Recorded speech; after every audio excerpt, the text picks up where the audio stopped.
sobrang maalaga siya. Sobrang, basta mamimiss ko talaga siya. Sobrang mahal na mahal niya kaming magkakapatid.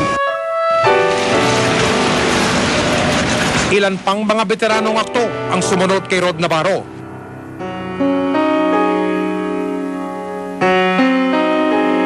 Sina Cesar Ramirez na tatay ng original bad boy of Philippine cinema na si Ace Berhel. Si Amado Cortez. Mahirap nga pero I've got to go on.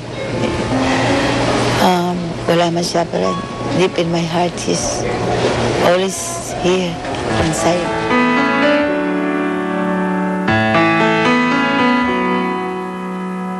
Ang batikang direktor na si Tata Esteban.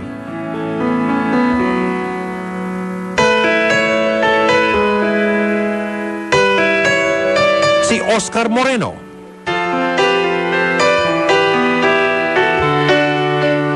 Walang malaking kontribusyon. Si Fred Montilla. Yan, si Don Manolo, yan talaga.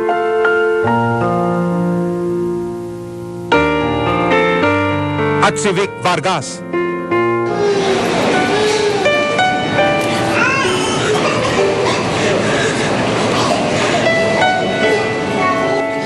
Nagluksa din si Richard Gomez nang tuluyan na silang magkahiwalay ng kanyang pinakamamahal na Lola Lydia.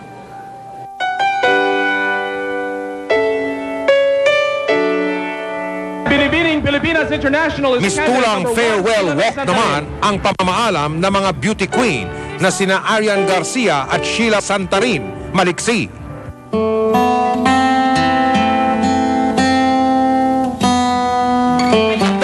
Makalipas siyang sumali sa Binibining Pilipinas, natagpo ang nakabitin sa hagdan ng kanyang bahay, si Arian Garcia.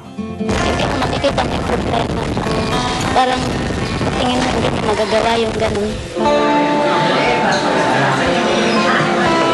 Samantala, hanggang ngayon ay palaisipan pa rin ang tunay na ikinamatay ni Binibining Pilipinas International, Sheila Santarin, Maliksi. Isa sa mga itinuturong dahilan ay ang kanyang pagpapalaypo. Siyempre nalulungkot, sasaktan doon sa nangyari, siyempre sa pagkaalis ni Sheila. Mahal na mahal kasi ng pamilya ng Maliksi at ng mga Santarin, bungangkan namin yung misis ko eh.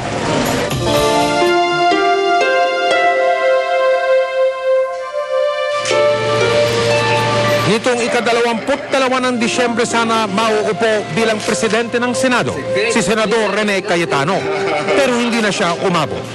Noong ika-24 ng Hunyo na maalam ang senador, matapos niyang labanan ang sakit na abdominal cancer.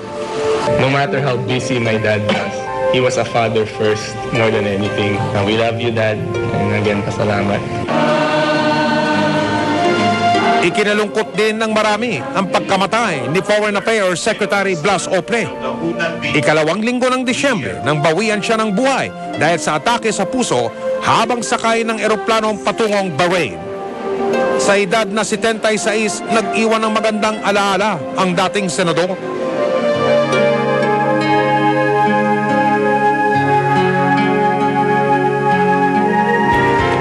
Matapos pumanaw ang isang malaking kawalan sa mundo ng politika, na maalam din ang isang kaibigan sa pelikula, si Lourdes Carvajal, o lalong kilala bilang Inday Badiday.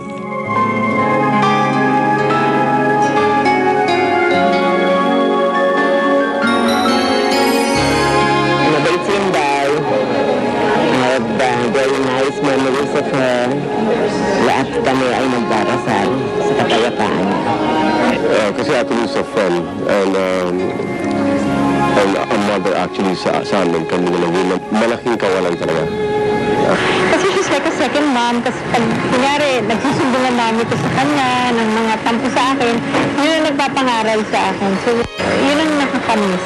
But I know now, more than ever, she will guide me from up above. Namimiss ko yung mga pag-aaruga niya sa akin bilang asawa niya. Yung thoughtfulness, yung kindness. Sarang hamid ba? Hello! Bukod sa mga namaalam ng tuluyan sa kanilang mga mahal sa buhay, napuno rin ng kalasan ang taong ito. Mga politikong bumaklas sa kanilang mga partido dahil di na raw sila kontento. Today, I announce my resignation from the Lakas CMD and as Vice President of the party. Ang kabutihan ng nakararami. That I tender my resignation. Kinabukasan, pumalas rin si Vice Presidente Teopisto Ginggona mula sa Lakas CMD. Hindi raw niya maatim ang katiwalian sa Administrasyong Arroyo. Kung sa mga politiko may salawahan, aba ang mga artista di pa huhuli dyan.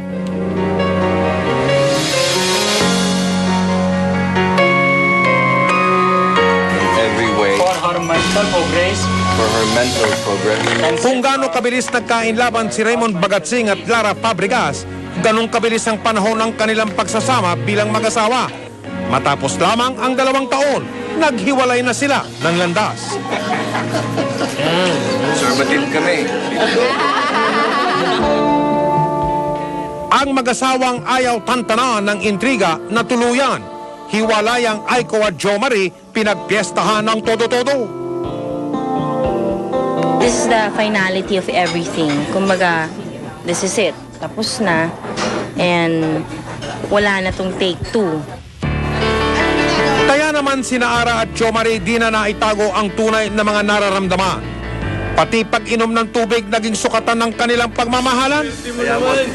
Pinamasan ko na. Hayaan mo't pararating ko sa inyo. May tinirahan ko. Pag-inom. Salamat. Pag-inom. Ang swerte mo naman. Titignan ko na. Hindi. Ano mo na? Binigay mo kay Jo Marie ganyan. Inaalay din ni Jo Marie ganito. Paano mo ngayon tatanggapin? Ha?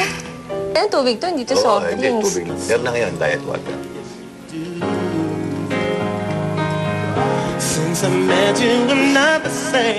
In-straight. Nauhaw ako eh. Pero kahit lumantad na ang ilang showbiz couple, ang sigaw ng iba, kanilang married life ay wala naman daw trouble.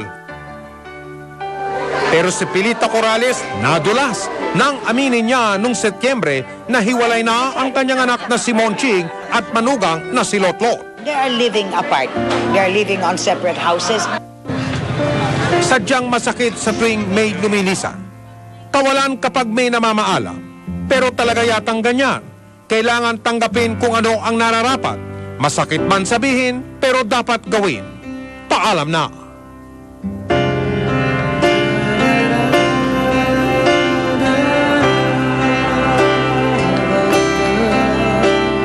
Bagamat hindi nga madaling kalimutan ang paglisan ng isang mahal sa buhay kaysa sa pagkawala, mas mabuting pagtuunan ng pansin ang pagpapatuloy ng buhay at ang pagbangon mula sa kalungkutan.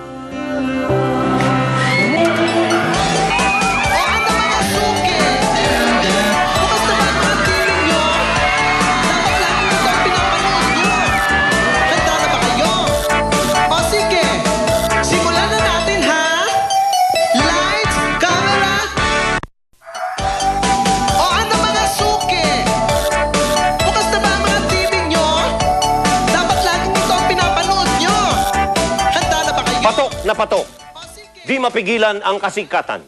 Sa lahat ng sulok ng bansa, gumawa sila ng ingay. Narito ang mga inaabangan gabi-gabi at mga tinilian ng husto sa nagdaang taon. Maraming artista ang gustong sumabak sa politika. Istariray! Lugmok na bayan. Kung may mga naging leading man at leading woman sa pelikula, siyempre, meron ding mga bumida sa balita. Mga pinagkaguluhan at hinangaan.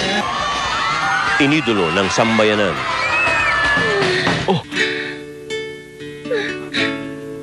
Lumusob at naghari sila sa Pinoy TV. Kabilang sa mga sumikat na chinovela ang The Poor Prince na pinagbibidahan ni Vic Su at Ken Zhu. 2 sa 4 na miyembro ng Taiwanese singing group na F4.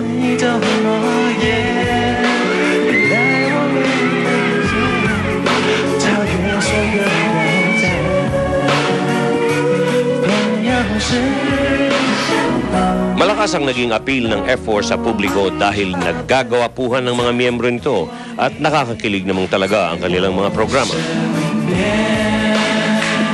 Kumusta ka na? Bakit? At sino ba naman ang hindi na in love kay Jenny? Sa kanyang ganda, marami ang nabighani. Ang Korean novela na Endless Love, sinubaybayan ng marami. Sina Andrew at Johnny, kinakiligan ng marami. Mapait man ang wakas, hinintay pa rin talaga kung kanino nga mapupunta si Jenny. Maawa ka. Maawa kayo.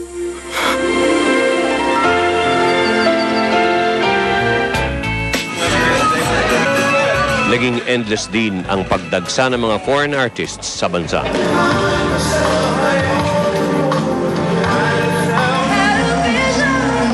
Dumating ang pop diva na si Mariah Carey. Beat it to the max ang kanyang ginawa.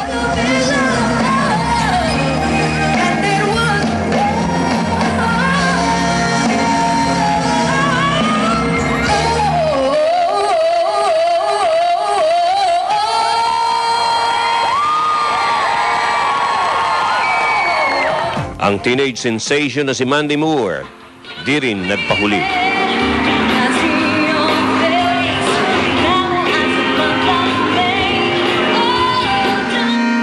At ang balladeer na si Stephen Bishop, hinarana din tayo.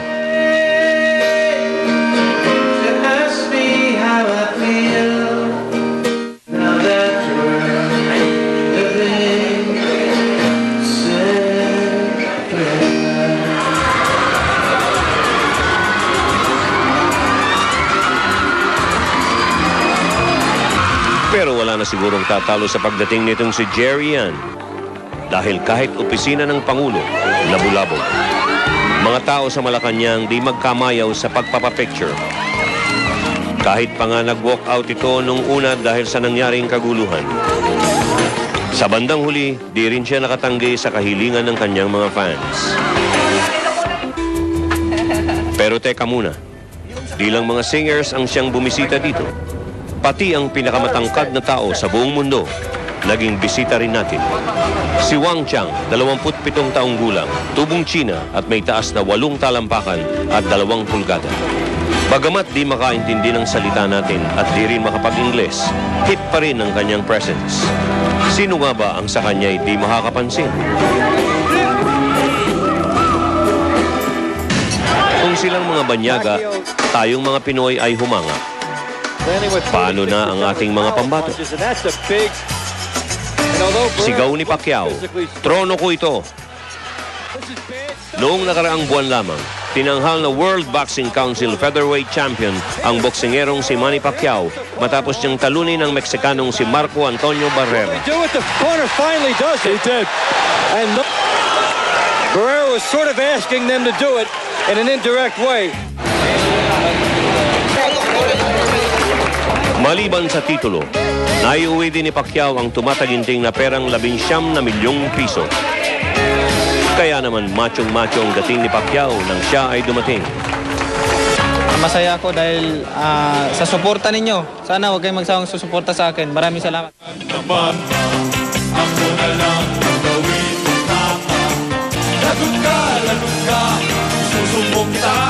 Pero sing macho din ni Pacquiao ang grupo ng maskulados na nagpakitang gilas ngayong taon. Spaghetti pababa, pababa, pababa. Spaghetti pataas, pataas, pataas. Spaghetti pababa, pababa, pababa. Kung ang sex bomb nag-spaghetti at nagpatuloy sa paghataw sa kanilang drama series na Daisy 7, ang maskulados naman, karisma ang ginamit ng kantahin ang